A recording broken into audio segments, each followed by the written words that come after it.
The Antidote. The Antidote. The Antidote. The Antidote. The Antidote. The Antidote. The Antidote. The Antidote. Y estás escuchando The Antidote. The Antidote. The Antidote. The Antidote. You're listening to The Antidote with Dave Hawkins. With Christian music that doesn't suck.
If you tuned in last week, you know what to expect.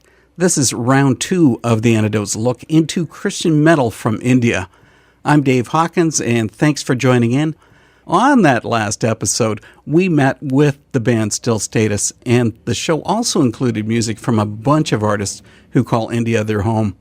Tonight, we spend the next hour with a single band who's making an impact worldwide, and that's Final Surrender. The first song you heard was Walls of Silence from the band's new release, Nothing But Void, which dropped just this March. With that new EP and our theme of metal from India, it made for a perfect time to get in touch with Final Surrender. Enjoy this as the band members met with me for a talk about faith, culture, and metal. From Final Surrender, Joseph, James, and Jared, the 3 J's, join The Antidote. Good to have you guys here. Same here, likewise, Dave. Thanks for having us, Dave. It'd be cool to hear about how Final Surrender came to be. Can you tell us the story? We started in 2010, I think. But me and Jared were doing demos from 2007 in a small home studio setup. So in 2000, we put the band together. It's funny about your band because it's been a 5-piece at times. Sometimes it was 4 members, and other times it's just been 3 of you. Has that ever made a difference to your sound?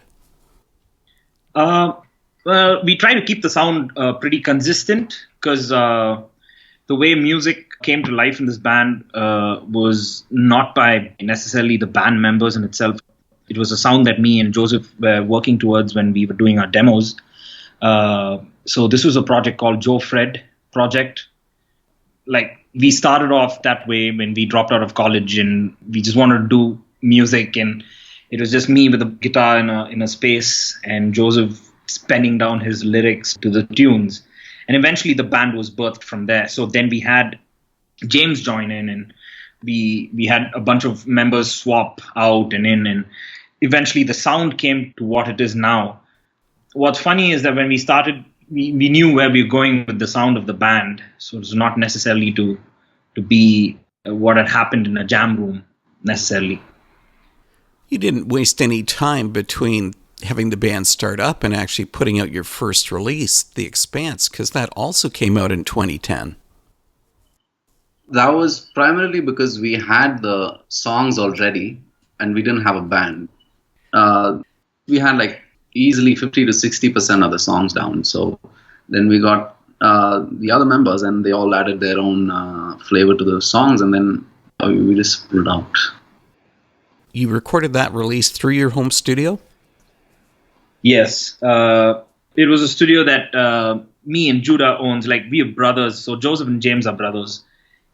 So me and Judah had to do our music from there, and that's how it became the band space. So we used to jam there and write our songs and eventually record and stuff. Just before we started doing this interview, you'd mentioned that all of the band members are professional musicians. It's like you're living the dream. Yes, that's true. Yeah, actually all of us are into music full time. I think somewhere while growing up, we all made these choices in our own different spaces that we want to pursue music as a full-time profession. By God's grace, we are all in our own spaces doing our own music and doing what we love. See my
Inertia from Final Surrender's first release, The Expanse. The music of Final Surrender is all focused on Christ. Is that an unusual thing in the area where you live?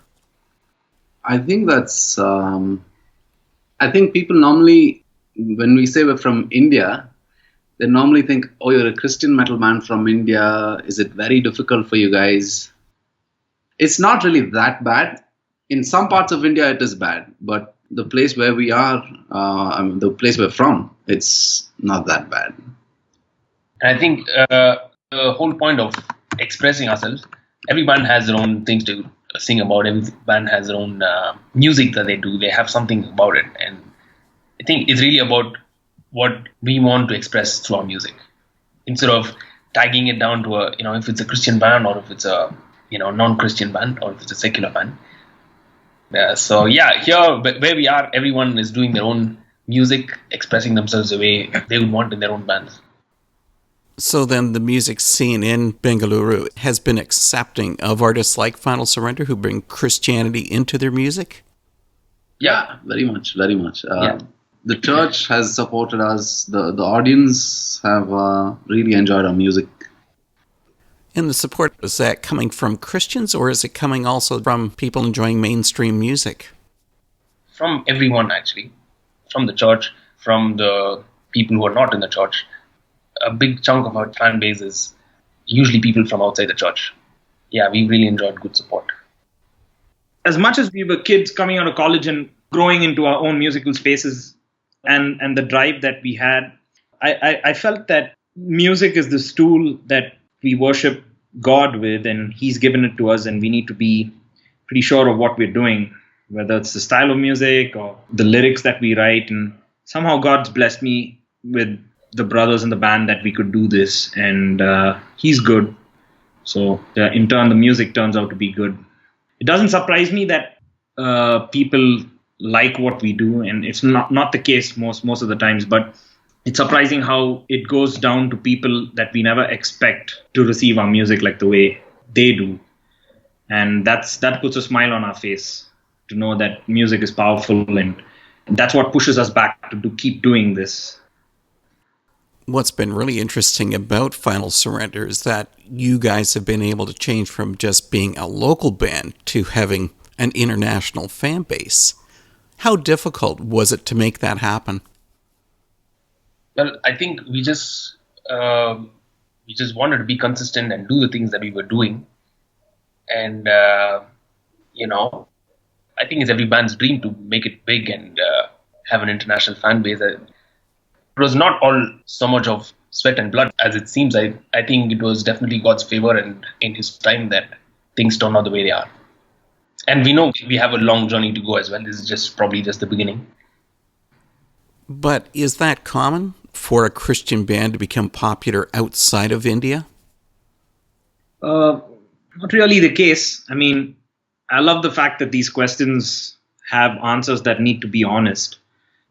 Our intentions were not necessarily only to become a big band or get out there. And we understood that the music we do is powerful, and because God gave us that very talent to do this, we believe that the music has to go to the extents of the world, reach every continent, reach as many people as it can and bless them.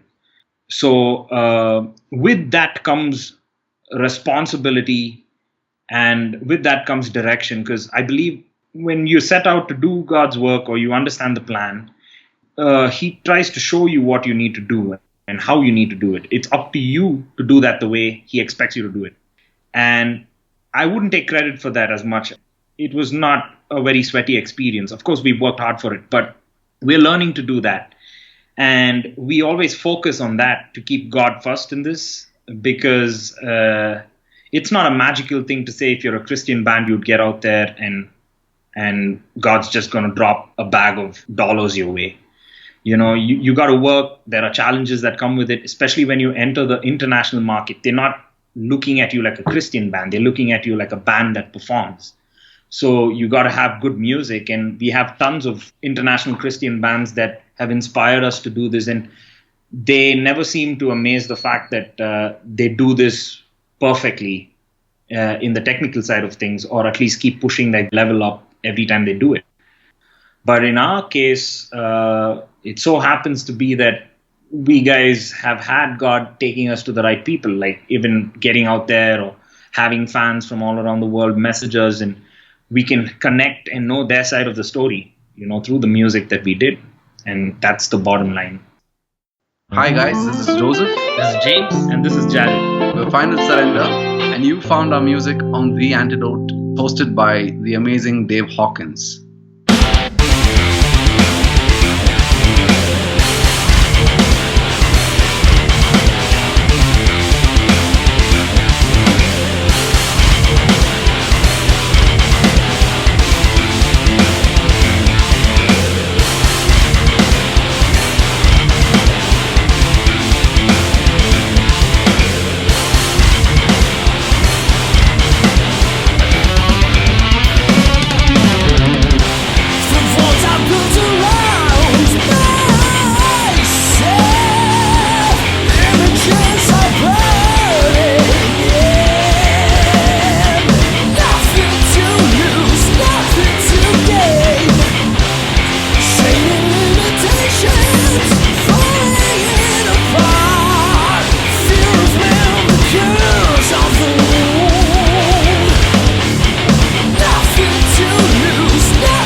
Something I did find funny is that a band from India ended up signing to a record label based in Indiana. I mean, how did Final Surrender connect with Rottweiler Records? So this is back in 2012. Yeah. And we had just finished playing at a festival in North India, and we came back home. And I think we were pretty broke. I think we were out for 25 days, maybe. All the shows we were supposed to do got cancelled at the last minute. So we didn't carry any money, thinking that we're going to make money from the shows. So that was a difficult time. Played just a couple of shows, but I think we experienced God's favor in a brilliant way. There were so many people who stepped up when we needed help, even though we didn't ask them. God just provided so many things, including a meal or transportation to move to the next city, things like that. So I think everyone was tired by the time we came back home. And I think this was 2012. Yeah, by then I think we were sending out demos and stuff. So yeah, Rottweiler was interested. That happened. Yeah. And you've now had 2 releases through Rottweiler. Yeah. That's how I first came to know of your band, was through them. Do you think it really helped to broaden your fan base? Yeah, definitely. They've contributed to expanding our fan base, definitely. Yeah, we're very thankful for that.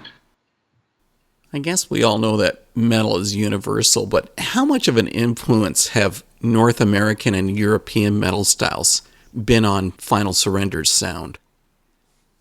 Most of it has been North American, at least for the sound of Final Surrender. But we've all grown as individual members with different kinds of music tastes, and we listen to all kinds of music. But for the sound of Final Surrender, when we write music, we definitely have a lot of influences from North American bands and bands from Sweden. It's a mixture of things, actually.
A strong Indian music influence comes through on the title track from the Empty Graves album of Final Surrender. On the next part of our chat, I asked the band members about that. What about influences from India itself? I mean, your second full-length Empty Graves brought in that on a few songs. You know, like sitar and some of the Indian vocals. Yes, so that was a very intentional move.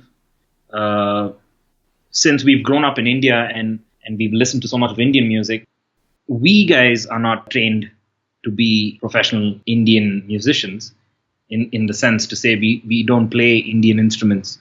But the very fact that we grew up as kids from India, we've listened to a vast choice of Indian music, be it from the cinemas here or just solo Carnatic Hindustani music. And when we did that, we did it because we thought it would be a cool thing to do, because I don't think so there's any other bands doing that, apart from the fact that we've heard folk influenced fusion metal bands from Europe and places like Finland. You have bands come out with their own folk elements.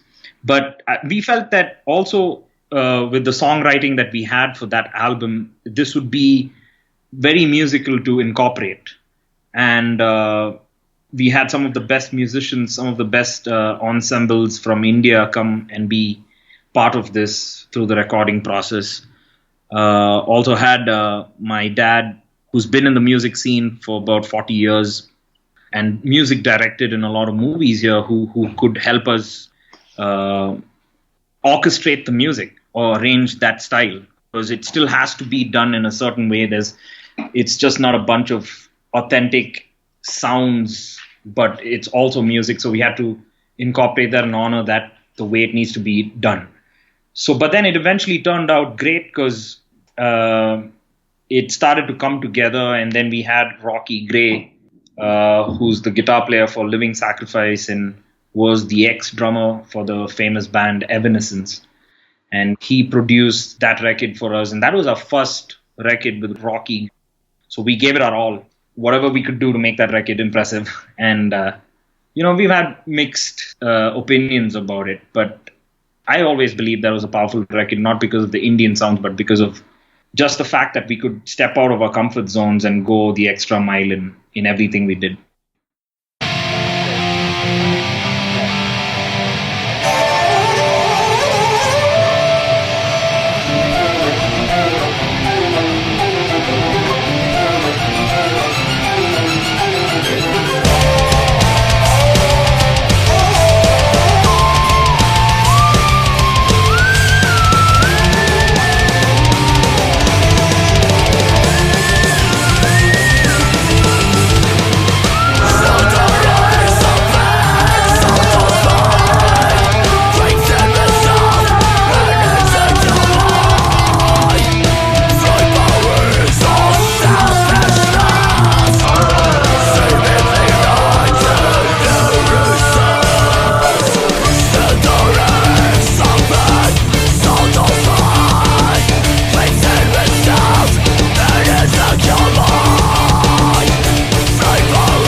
Ego Snakehead, another of the songs with a Indian music influence from Empty Graves.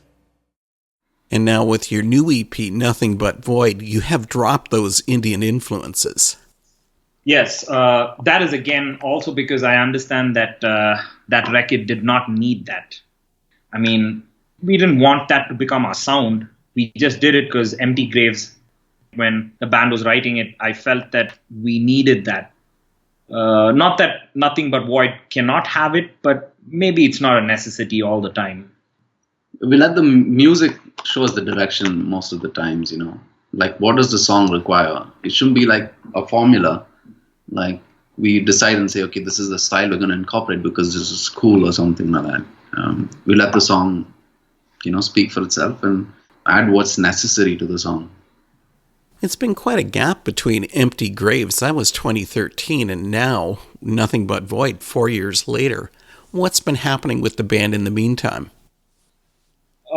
The thing is, we guys were still trying to figure out the rest of the members because there were a lot of swaps by the time we finished Empty Graves and went on the road for a little bit and played in India. And then we were still trying to figure out how we could get musicians to understand what we're doing and commit to this the way we expect them to. In the songwriting process of how the band was working, we already had about 20 to 25 songs by the time we were in the mid of 2015. And the music has always been happening. Yeah, we did a couple of singles as well in between. The band has constantly been writing, even after Empty Graves. Songs have always been recorded. It's just that it was not out on an album or on an EP. It must have been tough for you to narrow your choice down. You've got 20, 25 songs, and you narrowed it down to 7 songs for Nothing But Void.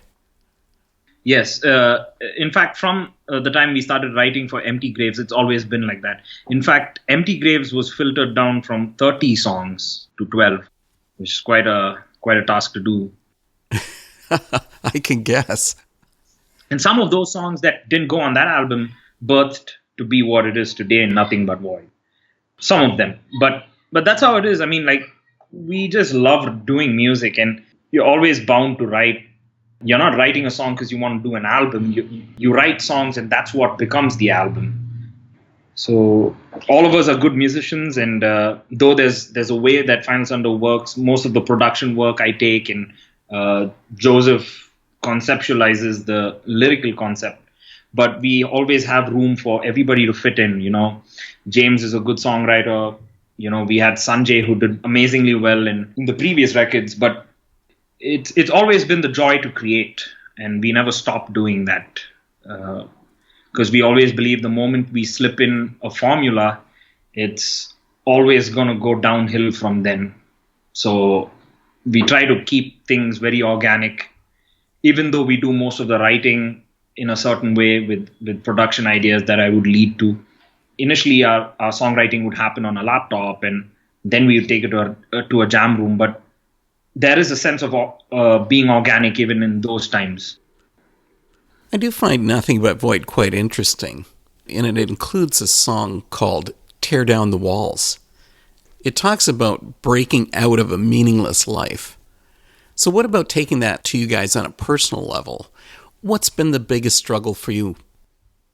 I think the whole record was birthed from the title in itself, of being in that space of, just a sort of a void where you don't feel anything. Yeah, the songs, they really come from a dark space, if I have to say. Like, as an artist, the only thing you thrive on is your emotions. If you want to write something creative or paint or sculpt or whatever you want to do, you need to be inspired. You need to have emotions. And I was at the point that I couldn't feel anything. And we were trying to think, okay, where is God in all of this mess? And to realize that, I don't have to write a song which works like a formula and, says the right things which, regular Christian artists write about. That would make no sense. And I thought, okay, this is what we're struggling with. And in this struggle, God is still very much there. in these situations. And yeah, we just wanted to capture that feeling.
That was Tear Down the Walls from the new Final Surrender release, Nothing But Void. Next, I asked the band about the intentions of the EP. Well, I guess you made your theme pretty clear because even somebody as dumb as I am actually picked up on it. That was the overall impression I was getting, is that so many of the songs talk about how easy it is to fall into having a shallow life. That comes through on the title track of Nothing But Void. Do you think that our society lacks depth? I don't think the society lacks depth. There's all kinds of people here, and there are still some lovely people, individuals, and people around that form the society and keep it going. But maybe these are just cycles of life. People, the societies go through different changes at different points of history, and everyone thinks that the previous generation was better, or people in the past were better. So I think it's something like that. Much of the music of Final Surrender comes across as being quite serious. Does your music come out because you felt driven to do it, or are you doing it because you enjoy it? I think we're just very serious people, I guess. That's a good question, Dave. Right before I answer that question, I want to give the props to you because we've had so many interviews and most of the times the questions feel too planned, but looks like you're putting a lot of thought into these questions, and I hope this interview reaches out to many people, even though our accent and the way we speak is so awkward. Your English is perfect. You're being too kind. But the very fact that question has the answer in it, but to get in detail is, I mean, if you just walk down the road and ask somebody how's life, he's just going to tell you life is good. But, there's always a but, and then he's going to go into the 90% of what he faces with life. And most of the times that 90% of his life is pretty dark and shallow and hard to understand. You were talking about society on the previous question. The thing is, as people, we all like to believe in something. We want to belong somewhere. We want to be received and accepted. And the very fact that we do music and it turns out to be serious, the only thing I can say is we try to do it being honest to our lives. And most of the times it's hard. We can never understand. That's why we come across with a message of hope that God shows through our own lives. And in turn, that goes out to speak to somebody, and be it through the lyrics or through the way we play the music. And that's the truth. I mean, coming out of a country like India and understanding the world today, we guys have come into this system of just having a set of rules to everything that's happening around, and the consumership that people are leading themselves into. Music has become a rule. You need to do this. This is how it needs to be. Commercialization. But somewhere as a band, we've always understood that you need to speak your life through your lyrics, through your song, through the very riff that you write on a guitar, through every note on the drum kit. And I would never say that it can be all smiles, because the truth is quite deep and it seems serious to people, So not that we've never written happy songs. We have a bunch of major songs, but even those songs seem to be quite serious. People are like, once they read the lyrics, then they understand that there's a strong message to it.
The title track from Nothing But Void from Final Surrender.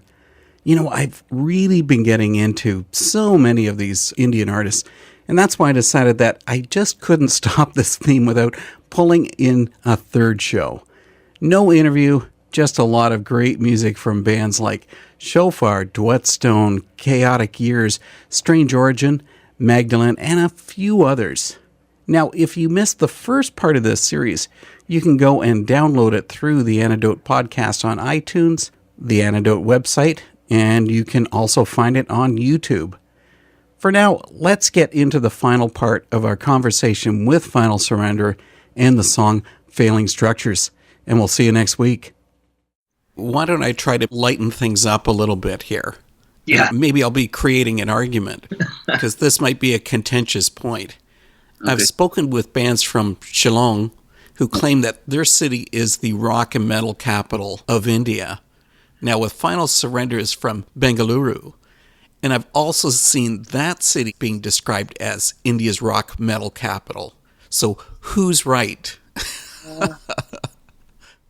It doesn't matter. The guys from Shillong can keep it.